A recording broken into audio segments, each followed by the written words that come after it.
quand on développe et on fabrique des choses sympas, on n'a qu'une seule envie, c'est d'en faire profiter un maximum de gens. Je voulais justement vous présenter les nouveautés importantes de ce nouveau script de traduction semi-automatique, on va dire, avec un processus nettement simplifié par rapport aux premiers travaux que j'ai menés, notamment dans la conception et le traitement du tableau dans une feuille de calcul Google Sheets. Repartons de cette plaquette 4 pages. Donc l'idée, c'est de venir dans un premier temps extraire les informations, et cette extraction va générer un point TSV que nous allons ensuite traiter dans Google Sheets. Je lance cette extraction, et c'est là que je vais demander en fait les langues que je souhaite justement générer à partir de ce script. Pour l'instant, ça n'est qu'une entrée en matière, mais vous allez voir en fait la surprise à l'intérieur de Google Sheets. Donc j'exporte, et une fois dans mon tableur, en fait, je vais importer de façon normale. Et ensuite, je vais sélectionner le fait de remplacer les données qui pour l'instant sont absentes avec une détection du séparateur tabulation. Je vais garder la case convertir le texte en nombre, date et formule. Et ensuite, je clique sur importer. Et là, la surprise, c'est que vous aurez en fait des colonnes qui se génèrent toutes seules, des formules également de traduction qui se déclenchent elles-mêmes, et qui vont fabriquer, en fait, colonne D en anglais, colonne E en allemand, et colonne F en espagnol. Et là, vous vous dites, mince, il me manque l'italien et le polonais. Eh bien, il suffit de demander. Nous allons relancer le script, et nous allons ajouter tout simplement, virgule IT, virgule PL. Et je clique ensuite sur OK. Le fichier TSV a été mis à jour, et je le réimporte dans mon Google Sheets. Pour cela, je me mets dans la première cellule, et je refais à nouveau fichier importé.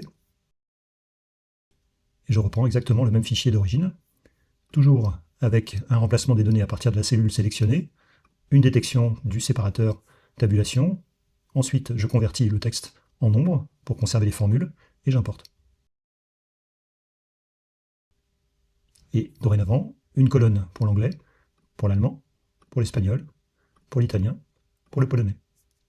Il me suffit ensuite de sélectionner mes colonnes, de venir les copier, coller simplement les valeurs pour faire disparaître les formules, et je vais ensuite exporter le résultat en format TSV. Je vais écraser ces données. De retour dans InDesign, à ce moment-là, je lance le deuxième script, qui est en fait l'injecteur de données. Je double-clique dessus, il me demande d'identifier le résultat de mon exportation depuis Google Sheets. Il détecte ensuite automatiquement les langues qui ont été traduites et qui sont présentes dans ce tableau. S'il s'agit de la première injection, eh bien, je lui demande de générer une réplique en anglais, une en allemand, une en espagnol, une en italien, une en polonais. Si vous avez déjà fait cette traduction, en tout cas en partie, sur certaines langues, eh bien à ce moment-là, vous ne cochez finalement que celle qui vous intéresse. Là, nous allons prendre la totalité. Et ensuite, je génère. Et l'autre surprise, c'est que vous avez en fait un livre qui a été constitué à la racine où se trouve l'original en français, qui va vous permettre, à partir de ce livre, eh bien, de piloter l'ensemble des documents que vous avez déclenchés à la traduction. Alors, une petite subtilité, j'ai par le script également désactivé la pagination si jamais vous souhaitiez ne pas utiliser ce système, puisque si toutes ces plaquettes sont indépendantes, sans pagination de la version française avec la version anglaise, ainsi de suite, eh bien, à ce moment-là, vous savez que par défaut, cette valeur n'est pas prise en compte. L'intérêt, ensuite, c'est qu'à tout moment, vous allez pouvoir double-cliquer sur un des documents de ce livre, et pouvoir ensuite l'afficher à l'écran.